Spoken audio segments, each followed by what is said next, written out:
Assalamu alaikum. Walaikum assalam. Warahmatullahi wabarakatuh. Just this page number 115. You Okay. opened it? Yeah. Yeah.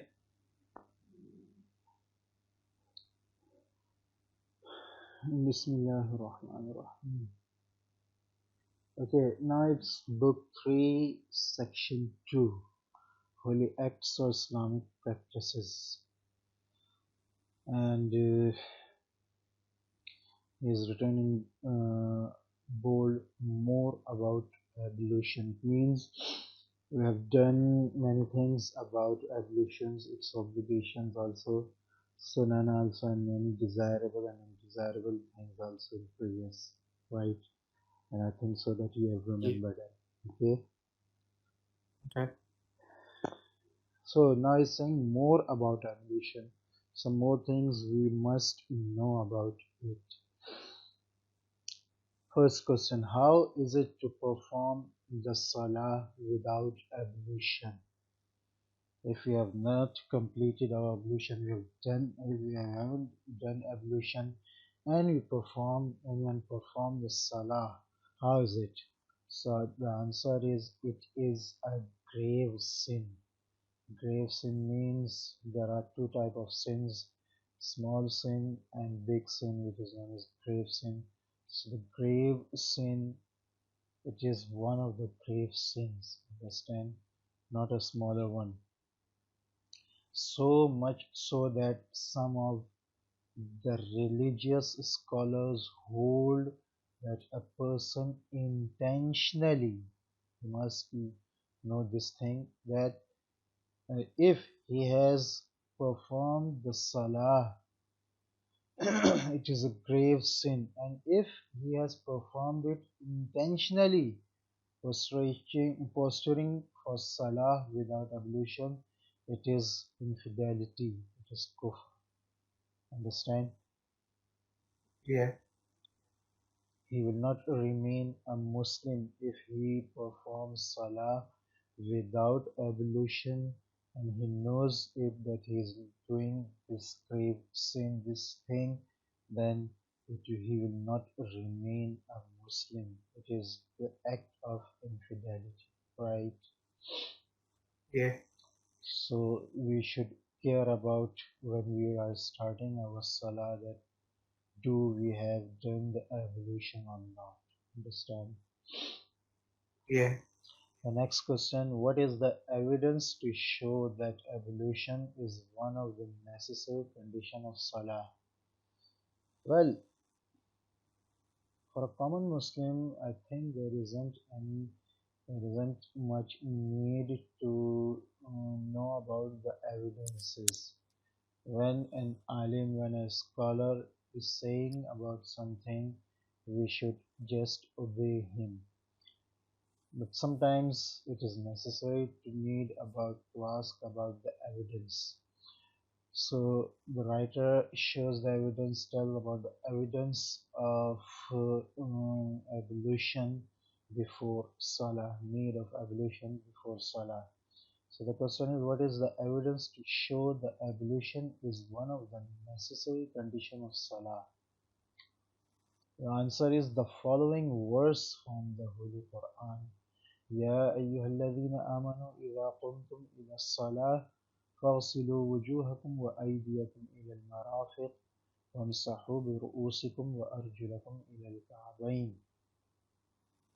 This verse is the evidence of necessity of ablution before Salah.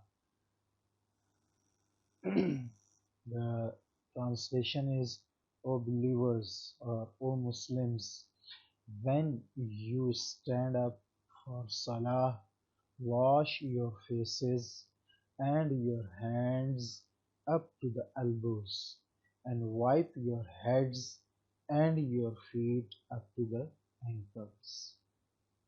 Understand? Yeah.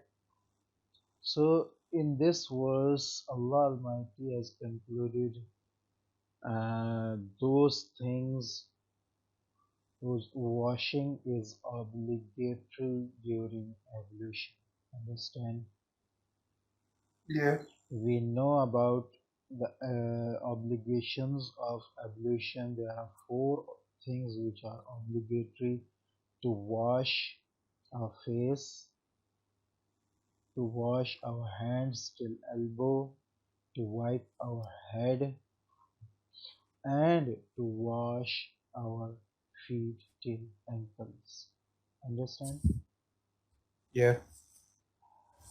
The writer continues, Hazrat Muhammad, peace be upon him, says, Miftahu Salah, Salati Tahur.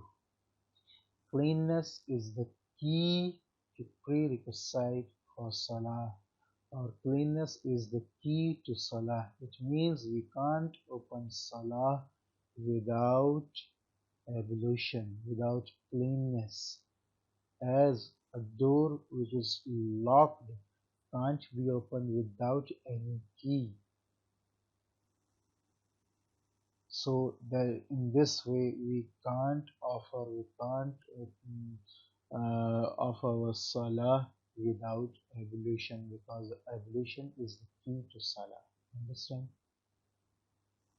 Yeah.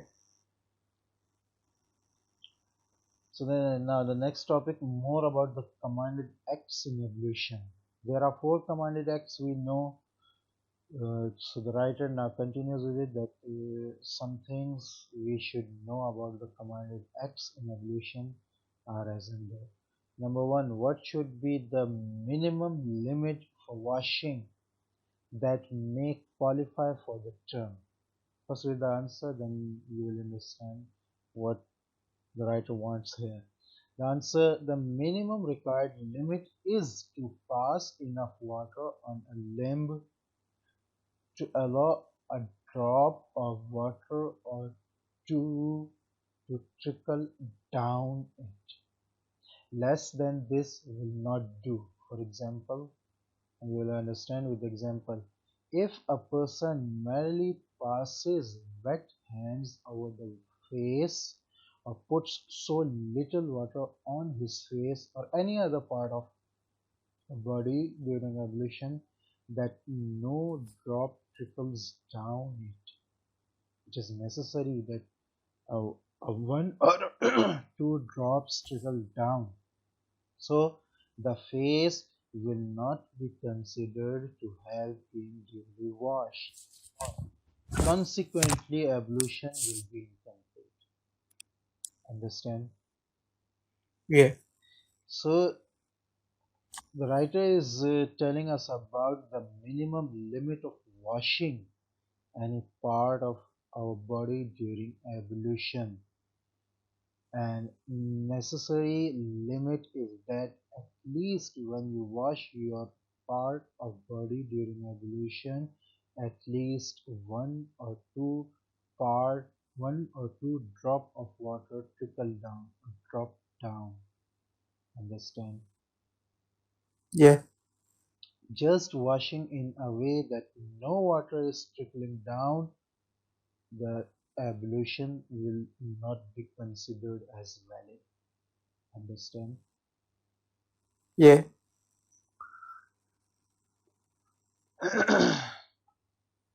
Well, one thing more here, that Islam is a universal religion. He cares about every person. We can't understand this thing because we have excess of water. Understand? When we do our ablution, when we perform ablution, we wash our hands, we wash our parts of body in a way. I think that many of drops trickle down. And this is for the person who's having a limited amount of water. Maybe he is in a journey, understand? Maybe he is in desert, right? So he will need it, Yeah. understand? Yeah. So this is the example of Islam,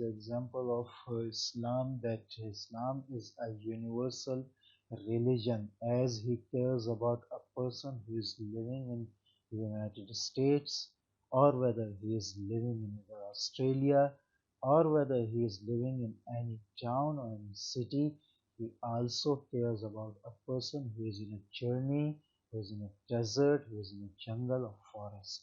Understand? Yeah.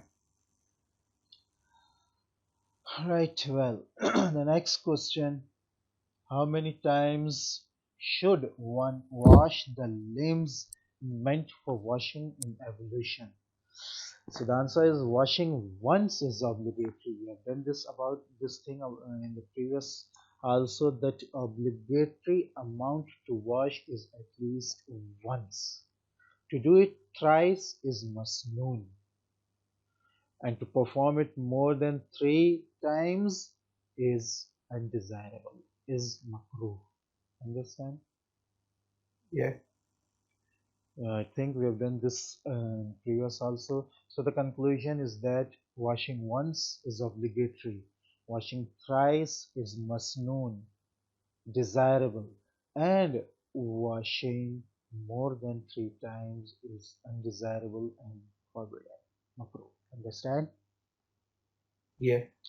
Next question: what parts of the face are commanded to be washed in ablution? It is obligatory to wash the face from hair roots of the forehead to the lower side of the chin, and from the tip of the right ear to that of the left. Understand? Yeah. This part of the face is to wash it is obligatory. Now the next question: will the ablution be valid if a certain part, however a small, will which is commanded to be washed is left dry? Answer: even if a hair thin spot of a particular limb which is obligatory to wash is left dry, ablution will not be deemed as valid.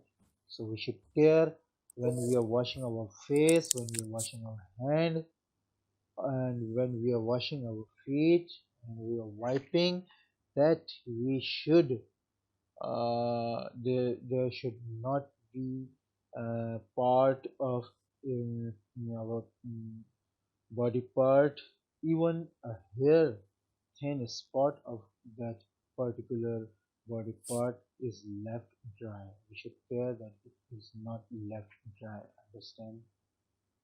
Yeah. So it will be cared in when we wash our face, when we wash our hand, and when we wash our feet. Because to wash our head is not obligatory. It is just obligatory as wiping. Understand? Yeah. The next question is: a person has six fingers in one of his hand. Is it obligatory to wash even this extra finger? Do you have six fingers? Arif? No. Well, this is another example of the universal that the religion Islam is a universal religion. There are many persons who are having body parts more than the actual body parts in their body. Understand? So maybe a Yeah. person is having a six or seven finger in his hand. So what should he do? So Islam also cares about him. Islam answers him that yes, it is obligatory. Similarly, any additional growth within a part or limb whose washing is obligatory must also be washed. Understand? So that this finger, it is a part of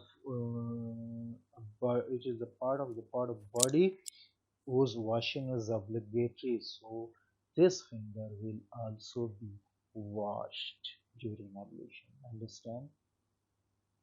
Yeah. Next question: what does masa, the act of wiping, mean? Wiping out a part of the body with wet hands is known as masa.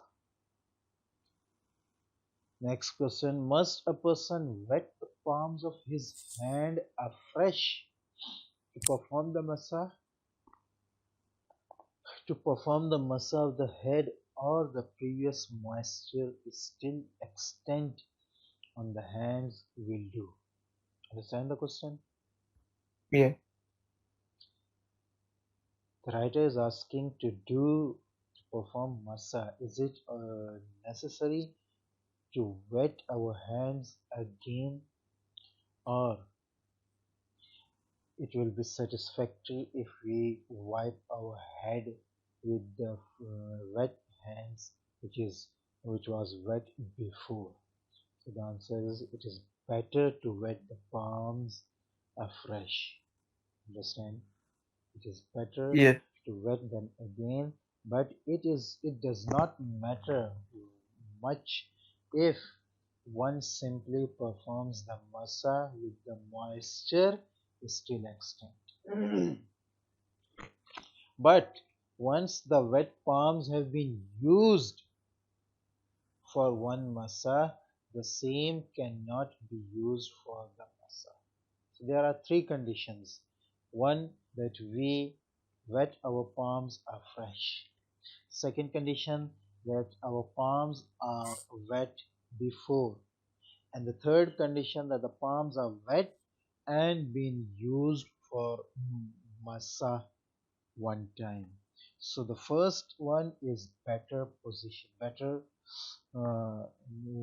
to wet our palms afresh.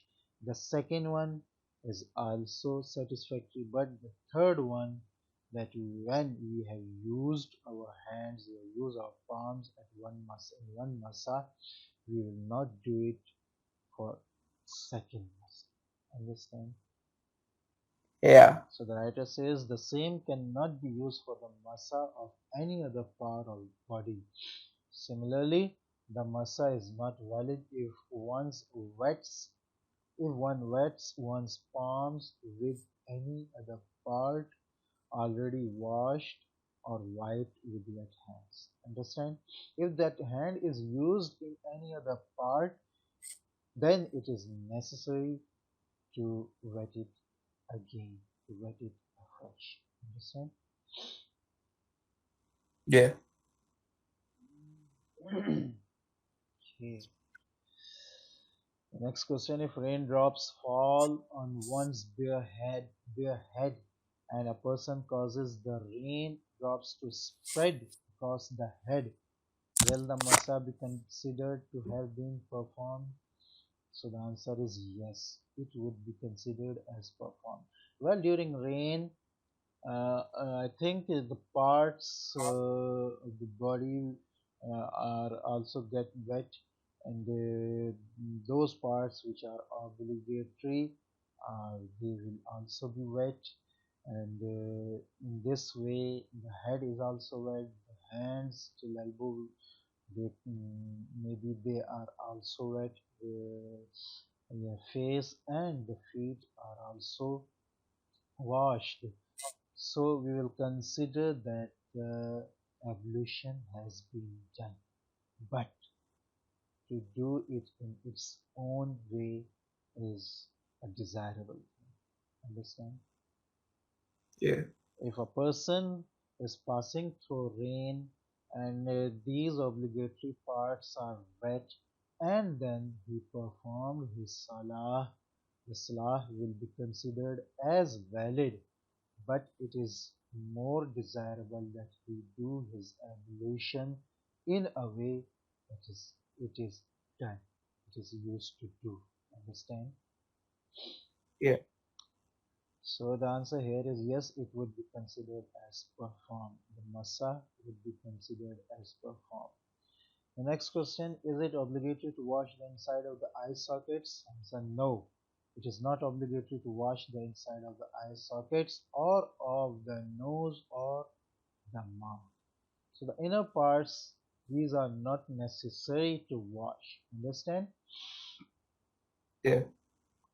The next question: is it compulsory to redo the masa if one has got one's head shaved, or to rewash the nails if they have been cut after ablution?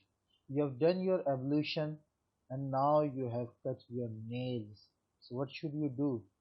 Will you do your ablution or your masa again?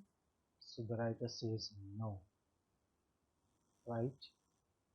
Yeah. These things not uh, uh, uh, invalid the ablutions. To cut the nails or to shave the head, these things do nothing to ablution. The ablution will be considered as intact. Understand? Yeah. Next question. In case the wrist of a person below the elbow is missing, is it necessary to wash the remaining part? So, understand the question? Yeah. Is the hand of a person is cut down, and some part of below the elbow is missing. So, what should he do? So, the answer is yes. So long as the elbow or some other portion below it is intact, it must be washed. Because to wash the hand, the part of the hand till elbow is to be washed. So if any portion of this hand is intact with elbow and below elbow, it must be washed. Understand? Yeah.